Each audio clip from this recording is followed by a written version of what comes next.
Hello guys, welcome to UPSC prelim pulse. आज मैं आपको सिखाऊंगा कि आपका जो भी टेस्ट पेपर रहेगा, यूपीएससी का पेपर रहेगा, आप उसको 3 राउंड अप्रोच में कैसे सॉल्व कर सकते हो। बहुत सारे टॉपर बोल के जाते हैं कि हमने 2 राउंड में पेपर सॉल्व करते हैं, हम 3 राउंड में पेपर सॉल्व करते हैं। बट एक्चुअली इसको अप्रोच कैसे करना चाहिए, हर एक राउंड में हमें कितने क्वेश्चन सॉल्व करने चाहिए, हमें हर एक राउंड में कितना टाइम देना चाहिए। ओके, ये सारी चीज़ें मैं आपको बताऊंगा आज के लेक्चर में। तो बेसिक से स्टार्ट करते हैं कि ये 3 राउंड अप्रोच हमें सॉल्व क्यों करना चाहिए। ठीक है, तो ये सॉल्व क्यों करना चाहिए, इसके लिए मैं आपको बताना चाहूंगा कि समझो कि आप एक क्वेश्चन सॉल्व कर रहे हो, उस क्वेश्चन का आपको आंसर आ नहीं रहा है। ठीक है, क्वेश्चन सॉल्व कर रहे हो, आंसर आ नहीं रहा है, तो आप क्या करोगे, अब सेकेंड राउंड में इसके पास आओगे। सेकेंड राउंड में आने के बाद आपको एक अलग सा पर्सपेक्टिव मिलेगा सेम क्वेश्चन को देखने के लिए, क्योंकि कभी कभी हमारे दिमाग में सैचुरेशन आ जाता है क्वेश्चन को सॉल्व करने के लिए। इसके लिए हमें एटलीस्ट 2 राउंड तो सॉल्व करना है। ओके, और मैक्सिमम 3 राउंड सॉल्व करना है। ओके, तो सबसे पहले बात आती है कि सर राउंड 1 क्या होता है। ओके, राउंड 2 क्या होता है, राउंड 2 एंड राउंड 3 क्या होता है। ओके, अब मुझे यूपीएससी में क्वेश्चन आते हैं 100। अब ये राउंड जो क्वेश्चंस होंगे 100 क्वेश्चंस, ये 100 क्वेश्चन में 3 राउंड में सॉल्व करूंगा। और इसका फायदा मुझे ऐसे होगा कि यूपीएससी में जब मैं पेपर दूंगा तब मैं कॉन्फिडेंस रहूंगा कि राउंड 1 में मुझे पता है मेरे इतने क्वेश्चन राइट आएंगे, राउंड 2 में मेरे इतने क्वेश्चन राइट आएंगे एंड राउंड 3 में मेरे इतने क्वेश्चन राइट आएंगे। आपको क्या करना है, आपके ये जो राउंड की प्रैक्टिस है, आपको ये टेस्ट सीरीज में इसकी प्रैक्टिस करनी है और यूपीएससी में सेम इसको रेप्लिकेट करना है। तो बेसिकली राउंड वन मेरा होगा नियर अबाउट 40 से लेके 45 मिनट्स में। ओके, और राउंड 1 में मैं करूंगा नियर अबाउट 20 से लेके 25 क्वेश्चन सॉल्व, जो कि मेरे हो गए कन्फर्म राइट कि भाई ये अगर मैं क्वेश्चन कर रहा हूँ, ठीक है, तो ये मेरा गलत होना ही नहीं चाहिए। मतलब यहाँ पे आपको मिलेगी 90+ एक्यूरेसी, आपकी होनी चाहिए यहाँ पे 90+ एक्यूरेसी। ठीक है, अब राउंड 2 आपका होगा नियर अबाउट 50 मिनट्स का। 50 मिनट्स का राउंड 2 होगा। राउंड 2 में आप यहाँ पे 40 से लेके 50 तक क्वेश्चन सॉल्व करोगे। ओके, और यहाँ पे एक्यूरेसी डिपेंड करता है कितनी होगी, 60% से लेके 70% हमारी यहाँ पे एक्यूरेसी होनी चाहिए। ओके, अगर ज़्यादा होगी तो अच्छी बात है, 80+ होगी तो, बट ये मिनिमम इतनी तो होनी चाहिए। एंड राउंड 3 होगा आपका हार्डली 10 मिनट का। आप यहाँ पे नियर अबाउट 7 to 80 क्वेश्चन करोगे। ओके, और ये हम एंड में करेंगे। अब ये सारे टाइम मिला के कितने हो जाते हैं, ये 60 यहाँ पे आपके हो जाएंगे 1 hour 40 minutes। आपके पास 20 मिनट्स बच जाते हैं, 20 मिनट्स, और ये 20 मिनट्स आप OMR शीट फिल करने के लिए लगाओगे। तो चलो डिस्कस करते हैं राउंड 1, राउंड 2, राउंड 3 क्या होता है डिटेल में। ओके, सबसे पहले राउंड वन मतलब क्या होता है, राउंड 1 आपके वही क्वेश्चंस होंगे जो आपको कंफर्म पता है। ठीक है, आपको कंफर्म पता है, प्लस एक क्वेश्चन आ गया। ठीक है, अब क्वेश्चन की एक क्वेश्चन है और स्टेटमेंट, 3 स्टेटमेंट है। ओके, और उसके ऑप्शंस रहेंगे, ऑप्शंस। ठीक है, ऑप्शंस होंगे only one, only two, only three, ठीक है, एंड नन। आप क्या करोगे, अब यहां पे समझो कि आपको ये स्टेटमेंट पक्का पता है कि ये स्टेटमेंट फॉल्स है। अगर मुझे पक्का पता है ये स्टेटमेंट फॉल्स है तो ओनली 3 तो नहीं होगा, ओनली 3 तो नहीं होगा, और मुझे स्टेटमेंट नंबर 1 और 3 के बारे में कुछ नहीं पता, तो मैं इसको एक स्टेटमेंट को एलिमिनेट करके, एक ऑप्शन को एलिमिनेट करके आगे बढ़ूंगा। तो यहाँ पे मैं क्या करूंगा, मैं यहाँ पे नियर अबाउट 20 से लेके 25 क्वेश्चन सॉल्व करूंगा, प्लस बाकी 100 क्वेश्चन को मैं गो थ्रू करूंगा। क्वेश्चन नंबर 1 to 100 सारे क्वेश्चन में गो थ्रू करूंगा, और वहां से जो जो चीजें मुझे कंफर्म आती है उसको मैं एलिमिनेट करते जाऊंगा। ठीक है, स्टेटमेंट्स को एलिमिनेट करते जाऊंगा। कि सर फिर अब एक बात बताइए, इसका फायदा मुझे कैसे होगा। इसका फायदा आपको ऐसे होगा, आप यहाँ पे ओवर थिंक नहीं करोगे। आपको आता है तो आता है, आता है तो आप कैंसिल करोगे और उसके बाद आगे बढ़ोगे। इसका फायदा और एक है, समझो आपको सेट ए आ गया। ठीक है, सेट ए आ गया। सेट ए में सबसे पहले इकोनॉमिक्स है, ठीक है, देन साइंस एंड टेक है, एंड देन फिर एग्रीकल्चर आ गया बीच में बहुत सारा। Okay, then ancient medieval art and culture आ गया, और पॉलिटी एंड में आ गया। अब क्या करोगे, अब अगर एक एक क्वेश्चन सॉल्व करते जाओगे ना, तो जब भी आपका पॉलिटी तक पहुंचोगे आपके पास लास्ट के 20 मिनट्स बचेंगे, और आप लास्ट के 20 मिनट्स में पैनिक करोगे और पॉलिटी की इजी क्वेश्चन भी आप गलत करके आ जाओगे। तो इसके लिए अगर आप राउंड वाइज जाओगे तो आप पहले वही क्वेश्चन करोगे जो आपको कंफर्म आते हैं। ओके, इसकी वजह से हमें राउंड 1 फॉलो करना है। ओके, तो राउंड 1 एक बार मैं वापस बताना चाहूंगा, ठीक है, रिवाइज कर लेते हैं। राउंड 1 में क्या होगा? राउंड 1 में आप 20 से 25 क्वेश्चन जो आपको कंफर्म आते हैं वो करोगे, प्लस बाकी के जो 80 क्वेश्चन बचेंगे उसके एक 1 और 2 स्टेटमेंट एलिमिनेट करोगे। ठीक है, तो आपके पास वहां पे 2 या फिर 3 ऑप्शन, ऑप्शन आइदर 2 या फिर 3 ऑप्शन बचेंगे। ओके, यहाँ पे आप ऐसा करोगे। अब इसके बाद अब आओगे राउंड 2 पे। अब राउंड 2 पे हमें क्या करना है? राउंड 2 पे हमें यहाँ पे अभी गेस वर्क करना पड़ेगा। ठीक है, गेस वर्क मतलब लॉजिकल गेस वर्क। ठीक है, लॉजिकल गेस वर्क। समझो कि question number 1, question number 2, question number 3 है।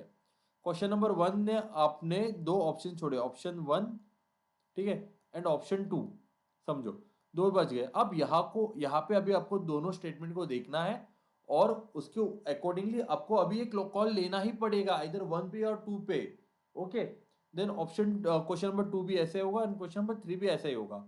तो अब यहाँ पे आप जो आपका सेकेंड राउंड होगा वो 50 मिनट्स का होगा।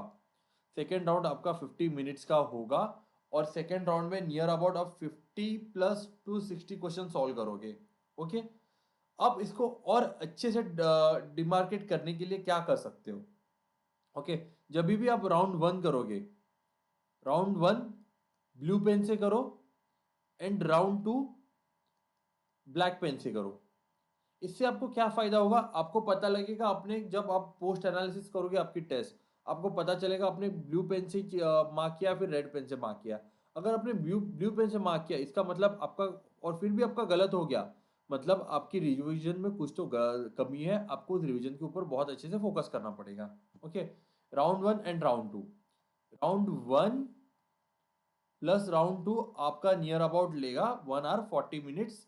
ओके, अब आप करोगे राउंड 3। अब राउंड 3 क्या होगा आपका? अब ये दो राउंड करने के बाद ओएमआर शीट आप यहाँ पे फिल करोगे, बहुत जरूरी है ओएमआर शीट फिल करना। ओके, अब ये दो राउंड हो गए। अब आपके पास नियर अबाउट 10 मिनट्स बचे हैं। अगर आपका अटेम्प्ट नियर अबाउट 70 तक जा रहा है तो आपको अटेम्प्ट बढ़ाना पड़ेगा।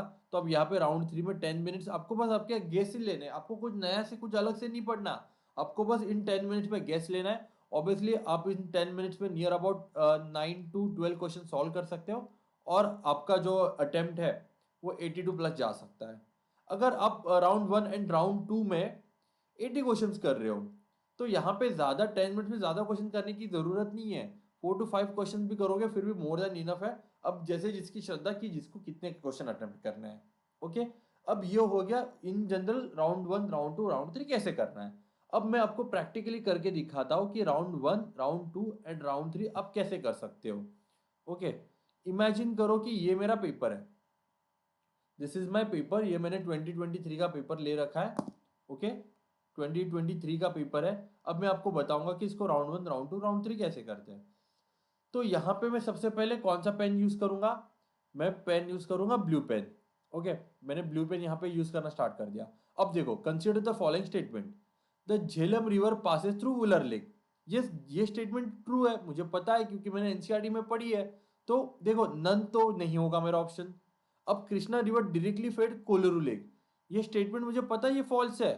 ये कृष्णा रिवर डायरेक्टली फेड नहीं करती, उसकी मियंडरिंग किससे होता है, सॉरी उसकी ट्रिब्यूटरी से होता है। तो सेकंड स्टेटमेंट फॉल्स है, मतलब ऑल 3 भी नहीं है। And meandering of Gandak river from Kanwar lake, अब ये मुझे स्टेटमेंट नहीं पता, तो मैंने इसको ऐसे ही छोड़ दिया। ये मेरा राउंड 1 है, अब मैं इसको राउंड 2 में कंप्लीट करूंगा। तो मैंने क्या किया, यहाँ पे 2 ऑप्शन एलिमिनेट किए और मैं आगे बढ़ा। आगे बढ़ने के बाद मैंने देखा कि Kamaraj port, first major port in India registered as a company, मुझे नहीं पता। Mundra port, largest privately owned port in India, मुझे भी नहीं मुझे पता। Visakhapatnam port, largest container port in India, नहीं ये मुझे पता है कि ये जेएनपीटी होना चाहिए। तो ये स्टेटमेंट मेरी गलत है। तो मैंने ऑल 3 हटा दिया और मुझे पता है कि नन ऑफ द अबाव भी नहीं होगा क्योंकि 3 में से एक तो राइट होगी। तो मैं वापस 2 ऑप्शन एलिमिनेट करके आगे बढ़ गया। अब देखो, third statement, consider the following statement, jackfruit jackfruit mahua and teak, which of the following are deciduous tree. जहां तक मुझे पता है जैकफ्रूट इज ये डेसिडियस ट्री नहीं है, ये एवरग्रीन है। ठीक है, ये एवरग्रीन है। तो ऑब्वियसली ये मैं निकाल दूंगा ऑल थ्री। और मुझे पता है महू एंड टीक और डेसिडियस ट्रीज, ये मैंने पढ़ा है एनसीईआरटी में, तो मेरा ऑप्शन बी हो गया।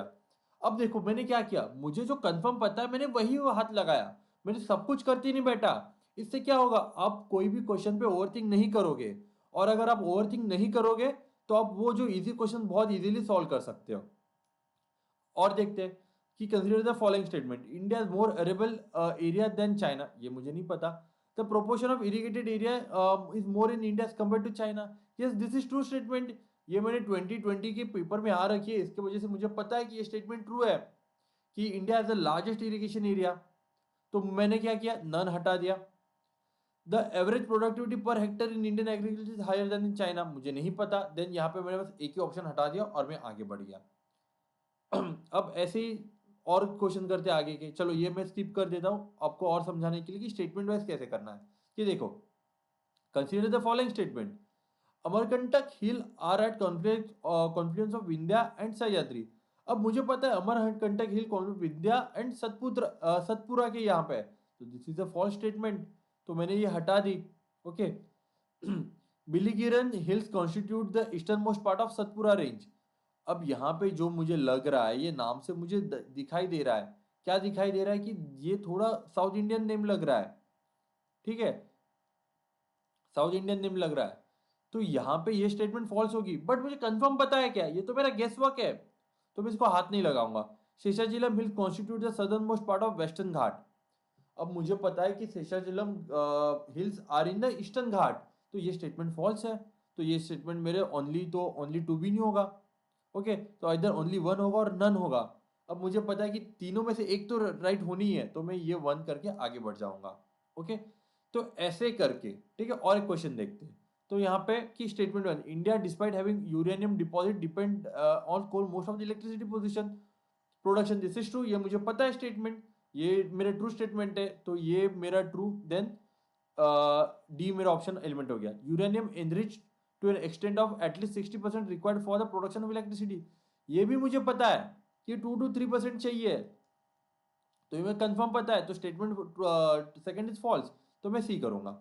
अब देखो, अब मैंने क्या किया, अब मैंने किया कि जितने मुझे कंफर्म आ रहे हैं उतने कंफर्म किए। यही जो राउंड वन है, यही राउंड वन आपको 40 मिनट्स में कंप्लीट करना है, जल्दी जल्दी जल्दी जल्दी, मतलब आराम से क्वेश्चन को सॉल्व करके। Okay, round one. फिर राउंड टू लोगे आप। राउंड टू कैसे लोगे, मैं पेन चेंज करूंगा। राउंड टू के लिए मैं रेड पेन ले रहा हूँ। अब मैं देखूंगा कि अच्छा, दो स्टेटमेंट तो मेरा एलिमेंट हो गया, ये स्टेटमेंट फॉल्स है मुझे पता है, मुझे बस एक ही स्टेटमेंट देखना है, तो ये दोनों देखने की मुझे जरूरत नहीं पड़ेगी यहाँ पे। अब मैं that bearing of Gandak river from Kanwar lake. अब मुझे थोड़ी बहुत आइडिया कि गंडक रिवर नहीं हो सकती, ठीक है, क्योंकि बहुत बहुत ही फैक्चुअल स्टेटमेंट है, ठीक है, और मियंडरिंग क्यों हो सकती है, डायरेक्ट भी हो सकती है, तो स्टेटमेंट मैंने फॉल्स कर दी। मैंने यहाँ पे एक लॉजिकल गेस लिया और मैंने यहाँ पे ओनली वन कर दिया, ठीक है, तो ऐसे करके मैं आगे बढ़ गया। देन अगेन मुझे मैंने ये हटा दिया। अब मुझे यहाँ इन दोनों में गैस लेना है, तो मैं गैस लूंगा, तो मैं गैस ले लिया बी, तो मैंने बी कर लिया। अब ये गैस भी जो होगा ना, ये मैं गैस कौन से बेसिस पे लूंगा, एक नॉलेज की बेसिस के, ठीक है। ऐसे करके मैं जितने भी क्वेश्चन छोड़े हैं इसमें, मैं यहाँ पे राउंड टू में अटेम्प्ट करूंगा, और राउंड टू मेरा होगा नियर अबाउट 50 मिनट्स का। ओके, तो ऐसे करके round one and round to में कंप्लीट करूंगा। और आपको हो सके तो आप राउंड थ्री पे भी जाइए, अगर नहीं पॉसिबल है तो कोई बात नहीं, आप राउंड थ्री में ही सब कुछ कर सकते हैं। ओके, सिंपल है गाइस, आपको ऐसे round one and round to करने हैं। ओके, और इसके साथ बस और कुछ नहीं है, अपने ये round one round two round three, round one two and three आप ऐसे करोगे, आपका एनालिसिस बहुत इजीली हो जाएगा और आप पेपर भी बहुत टाइम पे सॉल्व करोगे। प्रायर आपको ये जो चीज है, ये आपको टेस्ट सीरीज में बहुत रिगरसली फॉलो करनी पड़ेगी, ठीक है, तब जाके आप यूपीएससी के पेपर में आप इन सारी चीजों को फॉलो कर सकते हो। ओके, ठीक है, ठीक है गाइस, अगर आपको कोई ऐसे और कोई वीडियो की ज़रूरत रहेगी तो आप मुझे कमेंट सेक्शन में बोल सकते हो, मैं आपके लिए वीडियो ज़रूर बनाऊंगा। Thank you so much, thank you so much, दोबारा मिलते हैं अगले वीडियो में। Bye everyone, bye.